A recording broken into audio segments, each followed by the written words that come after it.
Alright, hang on. Alex. Thank you. Don't bump the table. Alright. Don't bump the table. Let's bump the table, Jeff. Okay, Alex, let's be considerate now, guys. Alright. When I was 6, I used to throw pennies in fountains or wishing wells and wish that I could be a boy. And do you know what my mom said to me? She said, not till you're 18 and you can afford the operation. When I was old enough to voice my opinion, I wanted boys' clothes, I wanted the boy toys, and I wanted the boys' haircut. Needless to say, my parents assumed that I was either going to be a flaming dyke or a female-to-male transgender. Now, surprisingly enough, I grew up and I found that I like being a woman. And because I was in such a loving and open household, it didn't matter if I was a mega super dyke or not. So many gay and lesbian and transgendered people find themselves in an unwelcome environment, not just at home, but in society as well. Disdain and contempt lurk around every corner for we in the LGBT community, and there are still so many people that we cannot reach. Strength in numbers and support is the only way to combat an anti-gay social world. Recently, you may have heard that a Don't Ask, Don't Tell Us policy was struck down by a California court case 5 years in the making. Alexander Nicholson, a gay veteran, just first filed suit with the Log Cabin Republicans in 2005. That's how long this lawsuit has been going on.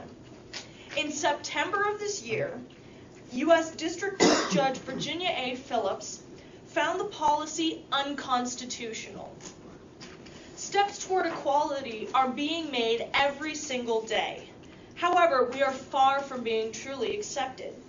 Young gay teens are 4 times more likely to commit suicide than their heterosexual peers. And 8 times more likely if their parents have rejected their sexuality. Gay students are harassed about their sexual preference every day in this country, and this needs to stop. This repeal of Don't Ask, Don't Tell is another step, but the fight is far from over. I've been asked the question, are you a girl or a boy? More times than I can count. I've been harassed, I have been bullied and discriminated against because of the way I look. Gay men and women all over the world are denied equality because they are different than the norm. They say that being gay hurts the American family. They say if you're gay, then you don't live as long and aren't as healthy. They say that gay men and women shouldn't be teachers and they shouldn't be allowed to adopt. Why do they say these things? How do we hurt your family? How are we less healthy than a heterosexual? How are we bad teachers, bad parents? Most anti-gay men and women do not understand that being gay is not just about sex, it's about love and happiness. My grandmother is a closet homophobe. She's a homophobe in the closet. It's very funny. She once told my mother that she was going to turn me into a lesbian, not understanding that it was my choice and not my mother's to dress like a boy. She would try and dress me in girly clothes, much to my chagrin.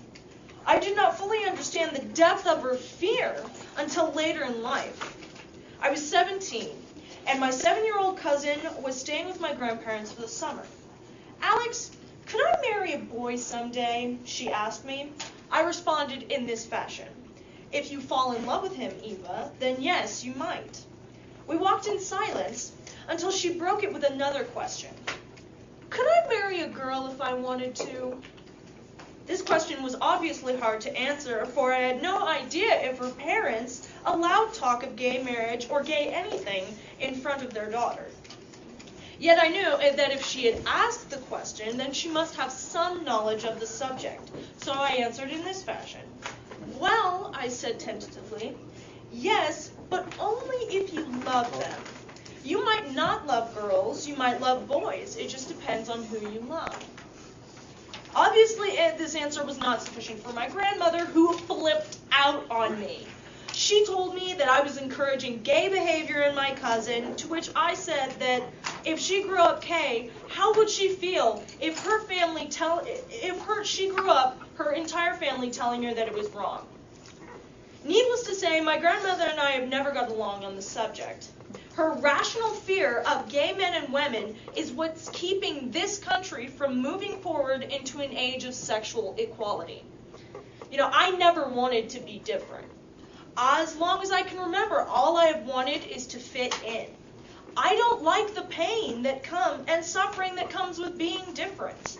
But we have to fight for these beautiful men and women who are doctors, politicians, and people who are vital to this country.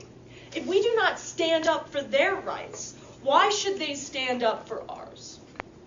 All men and women are created equal and have certain inalienable rights: life, liberty, and the pursuit of happiness. This is what they deserve, what we deserve, what all of you deserve. We deserve all these things. To deny these people is to deny ourselves, for they are part of every life and vital to this country. That was excellent, Alix. That was passionate, that was excellent. And very well put, very well stated. I'm impressed.